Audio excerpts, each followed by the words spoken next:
Kartini. Pukul 3 pagi saya bangun untuk siap-siap karena kereta pertama berangkat pukul 5:30. Tapi sampai di stasiun tetap saja nyaris terlambat, sehingga tak sampai antri balik karcis. Dengan panik, saya sambar tiket dari tukang catut. Kemudian, setelah berada di dalam kereta, baru saya sadari bahwa saya telah terkecoh. Itu bukan kereta cepat Argo Gede, melainkan Parahyangan. Argo Gede berangkat 6:30.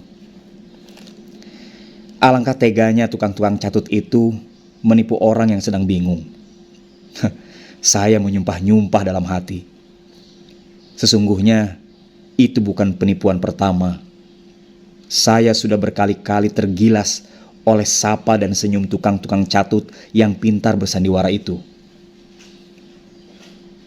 Mereka bagaikan tukang sihir, sehingga saya selalu lupa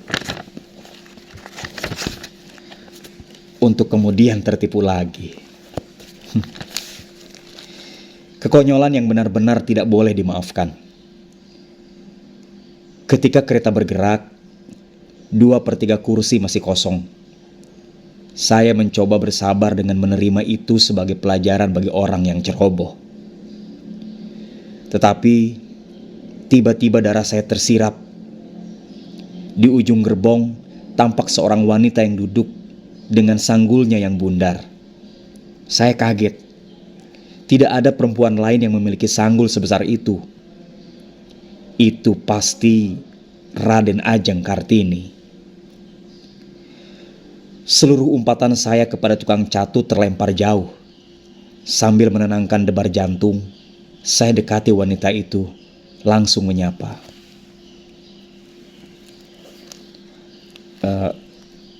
Selamat pagi, Bu. Perempuan itu menoleh. Ya Tuhan, tak salah lagi. Itu Raden Ajeng Kartini. Wajahnya bundar dan cantik, melemparkan bau kebangsawanan. Ia mengenakan kebaya putih seperti Eni Rahman dalam film Kartini, dan di bawahnya jari ketat. Selamat pagi. Saya terpesona. Ibu dari mana? Kok pagi-pagi meruput begini, sudah dalam kereta? Dia tersenyum ramah. Loh, ibu kan habis menghadiri perayaan hari ulang tahunku yang ke-100. Oh, iya. Di mana, Bu? Ya di kantor-kantor. Nggak baca beritanya di koran. Saya tersenyum menutupi malu. Iya saya lupa. Sekarang ibu mau pulang? Betul. Boleh saya duduk di samping ibu? Oh, silahkan. Kosong kok. Dengan hati-hati saya duduk di dekatnya. Ibu Kartini tersenyum, lalu meraba sanggulnya. Saya mengangguk, merasa harus memberikan komentar. Kemudian menyampaikan pujian sebagai basa-basi. Banyak orang yang meniru sanggul ibu, tapi saya kira hanya ibu yang paling pas memakai gulungan seperti itu. Maksud saya sebesar ini, sekarang. Kartini tersenyum. Tapi sebetulnya kepala ibu jadi keberatan di belakang karena sanggul ini. Lihat, menoleh juga agak susah. Kalau tidak hati-hati, tusuk kondenya bisa lepas. Kalau ceroboh, berpaling bisa ambrol. Jadi terpaksa bergerak perlahan-lahan. Ya, akibatnya leher ibu jadi pegel. Tapi itu kan membuat gerakan ibu menjadi anggun, Bu. Memang begitu maksudnya. Segala aturan dan beban itu memang disengaja. Itu sudah merupakan paket agar tingkah laku jadi selalu laras dan terkendali. Tekanan adalah juga kendali. Tapi maaf sebentar ya. Kartini lalu membuka dompetnya. Ia mengeluarkan kaca kecil lalu mengaca. Ia memencong-mencongkan mulutnya.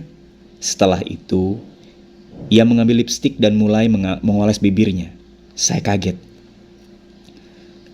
Ibu pakai gincu?" Kartini mengangguk. "Iya, tadi ibu disuguhi duren. Sebetulnya ibu tidak tahan baunya. Tetapi setelah dicoba, enak juga. Enak sekali. Jadi, keterusan tidak bisa berhenti. Hanya sayangnya lipstik ibu jadi luntur. Kalau bibir pucat, jadi kelihatan seperti orang sakit. Pucat. Nah, pucat enggak?" Dengan agak malu saya amati bibirnya. Terus cepat menjawab. Sekarang tidak. Alhamdulillah. Makanya dipoles sedikit. Tapi kalau terlalu tebal juga kurang baik. Punya tisu?" "Apa?" "Kertas tisu." Saya terkejut, lalu mencari-cari di kantung celana. Kebetulan ada sisa tisu kamar kecil yang biasa saya buntal untuk menghapus ingus kalau mendadak pilek di tengah orang banyak. "Tapi ini tisu kamar kecil, Bu." "Tidak apa, asal belum dipakai." "Belum dipakai kan?" "Belum." Saya mengulurkan tisu itu. Kartini membeberkannya rapi dan kemudian mengecapkan bibirnya di situ. Gambar bibirnya tertinggal di kertas itu. Ketika ia hendak membuangnya, saya segera mencegah, minta izin untuk menyimpan. Ia bingung. Untuk apa?" "Ya, untuk kenang-kenangan, Bu. Segala sesuatu tentang ibu sangat berharga. Apalagi saya juga punya anak perempuan." "Tapi itu kan bekas lipstik." "Justru itu, Bu." Kartini menggeleng-geleng tidak mengerti. Tapi ia rupanya tak mau memperpanjang karena saya berhasil menunjukkan bahwa saya menyukai tisu bekas lipstik itu. Ia kemudian meraba-raba sanggul. Lagi-lagi saya terkejut karena sanggul itu tiba-tiba ditariknya sampai ambrol. "Loh, kok dilepas, Bu?" "Habis berat. Mumpung lagi sepi, nggak ada yang lihat begini." Saya bengong.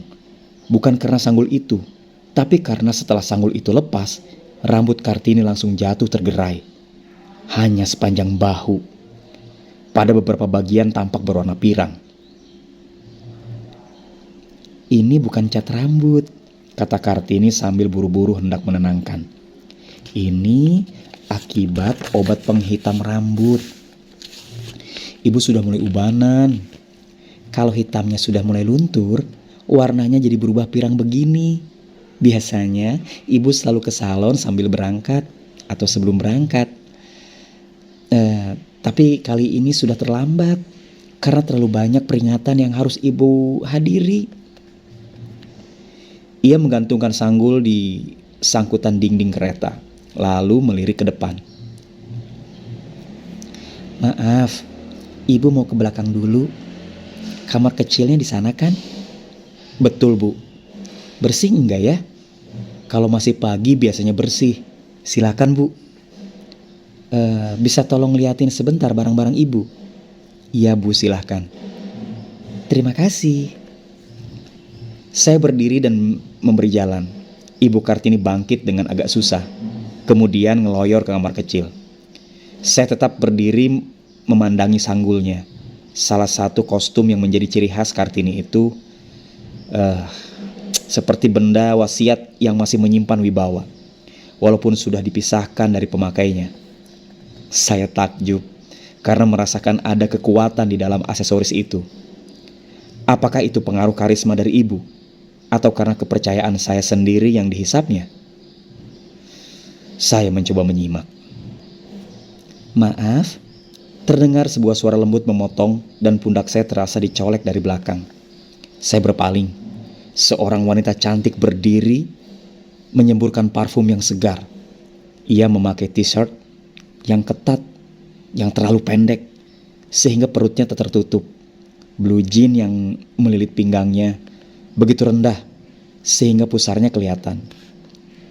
Terus terang, meskipun masih pagi, Ia sudah terasa mengganggu iman. Ia tersenyum, bibir dan matanya genit. Tapi itu mungkin hanya perasaan saya yang konyol. Karena ia tampak hendak duduk, saya buru-buru mencegah. Maaf, ini sudah ada orangnya." Ia tercengang. "Oh ya?" "Iya, orangnya sedang ke kamar kecil. Kenapa Anda tidak duduk di sebelah saja? Itu kan masih banyak yang kosong."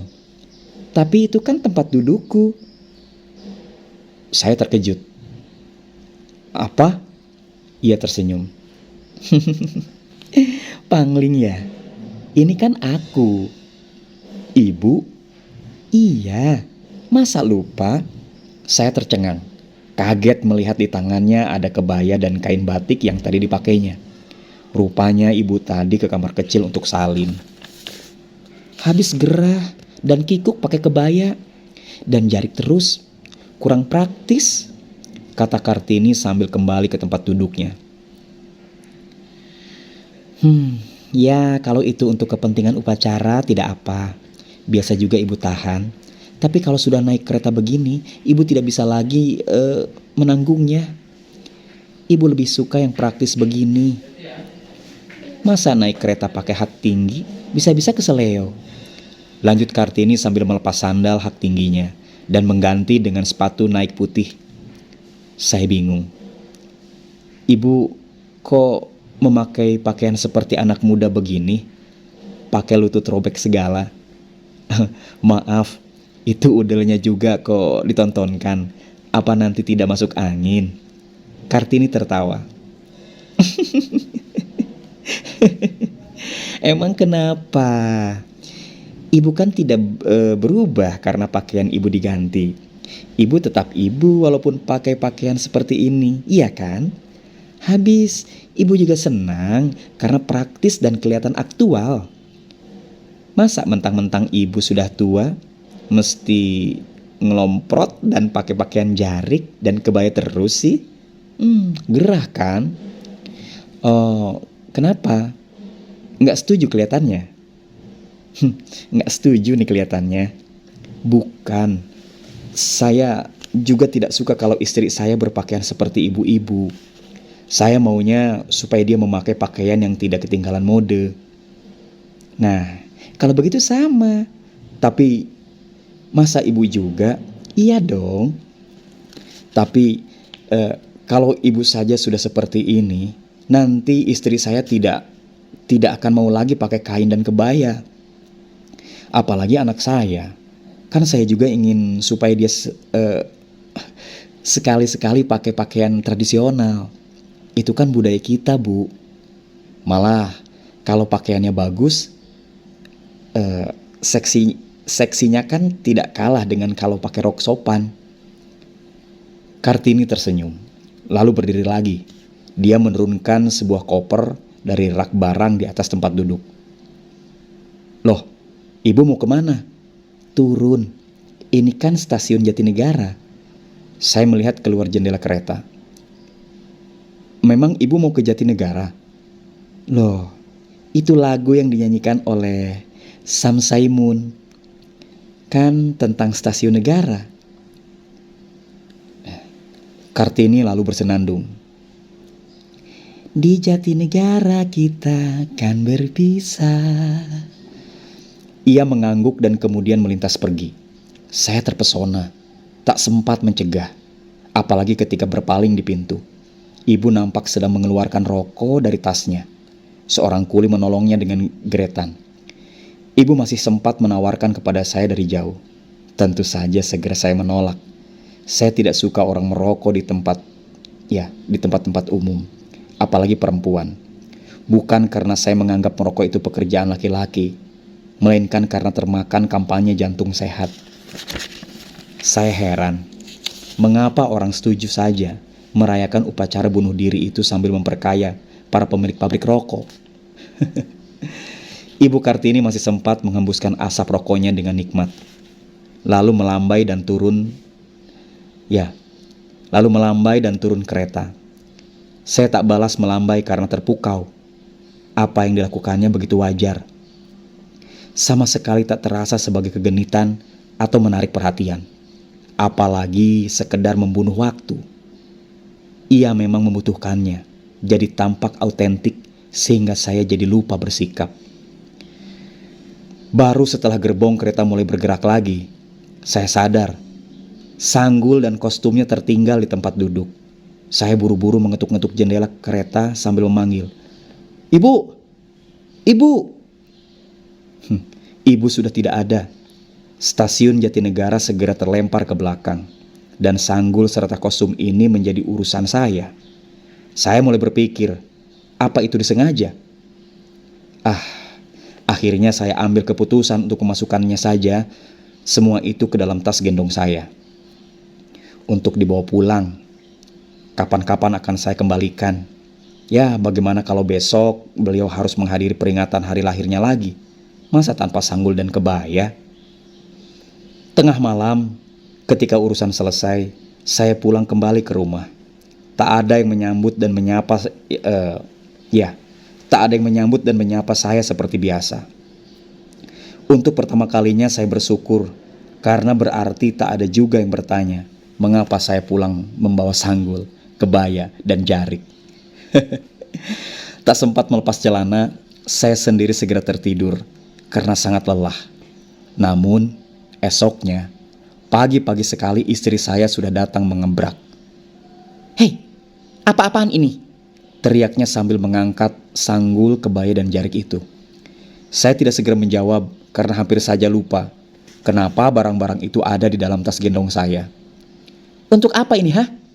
Kenapa tidak beli minyak wangi atau coklat saja untuk oleh-oleh, biar tidak tendensius begini?" "Tapi itu sanggul Ibu Kartini." "Aku tahu. Itu kebaya dan kain yang dipakainya. Aku tahu. Tapi maksud kamu apa? Supaya aku ikut mengkampanyekan agar anak kita pakai sanggul, pakai kebaya, pakai jarik, supaya kelihatan lebih feminim? Nggak usah ya. Biar dia menjadi dirinya sendiri saja." "Bukan." Bapak mau nyindir ya?" "Bukan." "Apa salahnya perempuan pakai celana? Terganggu ya?" "Bukan." "Kenapa mesti ingat pakaian Raden Ajeng Kartini? Yang penting kan pikirannya. Apa Kartini nyuruh perempuan pakai sanggul, jarik, dan kebaya? Dan kalau menolak bukan perempuan?" "Bukan." "Supaya aku punya kepribadian." Kamu sudah gila, Pak. Apa kamu kira perempuan karir yang tidak mau memasak dan tidak mau tinggal di dapur itu tidak punya kepribadian? Oh, itu interpretasi seenaknya pada semangat Raden Ajeng Kartini dari ego para lelaki. Ayo, kembalikan ini. Istri saya mencampakkan sanggul dan kostum itu ke dekat saya.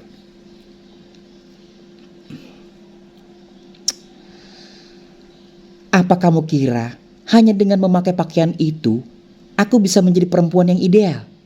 Itu penafsiran Kartini yang terlalu maskulin.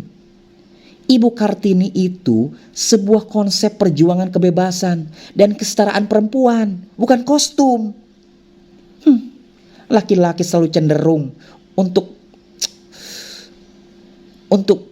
menyesatkan supaya kita perempuan lupa pada cita-cita sehingga peringatan Kartini lebih menjadi seremonial ketimbang pewarisan konsepnya yang mengajak perempuan Indonesia untuk membebaskan dirinya dari segala ikatan. Membebaskan dari dominasi bapak-bapak yang mata keranjang. Kamu mau perempuan kembali menjadi makhluk dapur, sumur, dan tempat tidur? Itu kuno, Pak. Kuno sekali. Terlalu ketinggalan zaman. Saya tidak menjawab, sebab saatnya tidak menguntungkan. Istri saya sedang amat militan. Ia hendak pergi arisan bersama teman-temannya. Kalau dihambat dengan diskusi, ia bisa telat, nanti ngamuk lagi. Saya biarkan saja ia terus marah-marah sampai lenyap bersama kawan-kawannya. Lalu saya kumpulkan lagi kostum itu. Anak perempuan saya yang hendak berangkat kuliah menghampiri. "Ada apa, Pak?" "Nggak apa-apa. Jangan begitu. Bapak sedih karena ibu tidak mau memakai sanggul dan kostum Kartini. Saya terkejut. Bukan. Kenapa kamu berpikir begitu? Hanya menebak saja. Tidak. Kenapa aku harus sedih? Ibumu tidak harus memakai pakaian begini kalau dia tidak suka. Tapi, Bapak kan maunya ibu pintar memasak dan lebih banyak di rumah. Iya sih. Kalau ibu kamu pintar memasak, kita bisa lebih hemat daripada terlalu banyak arisan dan urusan sosialisasi begini. Rumah jadi tidak ada yang merawat. Tapi tidak berarti aku ingin memaksa. Kalau ibu kamu lebih senang begini, ya sudahlah. Tak apa. Cinta itu kan memberi dan tidak perlu menerima. Aku menerima ibu. Aku menerima ibumu sepenuhnya. Asal ia bahagia, aku ikut senang. Anak saya tertawa. Bapak hipokrit. Apa? Bapak pasti maunya ibu memakai kostum Kartini ini dan jadi ibu rumah tangga. Sama sekali tidak. Bukan kostum yang membuat perempuan menjadi Kartini, tapi cita-cita. Anak saya kembali tertawa. Kok ketawa? Karena Bapak hanya mengulangi apa yang tadi ibu katakan. Aku kan dengar semuanya. Coba, lihat sanggulnya. Sebelum sempat mencegah, anak saya sudah mengambil kostum Kartini dan menaksirnya. Wah, ini kelihatan oke juga. Oke bagaimana? Ya di kampus kan ada peringatan Hari Kartini sekarang. Aku tidak tahu mesti pakai apa. Kalau pakai yang ini kelihatannya cocok. Kalau ada door prize gede-gedean, atau kalau ada door prize gede-gedean sanggul, pasti aku bisa menang. Anak itu lalu berbalik hendak masuk ke kamarnya membawa kostum itu. Jangan. Mau Bapak kembalikan. Kamu mau ngapain? Tapi terlambat. Anak saya sudah masuk dan mengunci pintu. Jangan dipakai. Mau aku kembalikan. Saya gedor pintu, tetapi tidak dibuka. Jangan pakai itu, Cinta. Kamu tidak menjadi Kartini hanya dengan memakai kostum Kartini. Ayo, jadi diri kamu saja. Kartini itu konsep, bukan aksesori. Tetapi pintu itu tak pernah terbuka.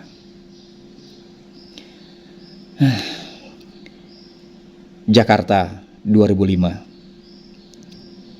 Putu Wijaya.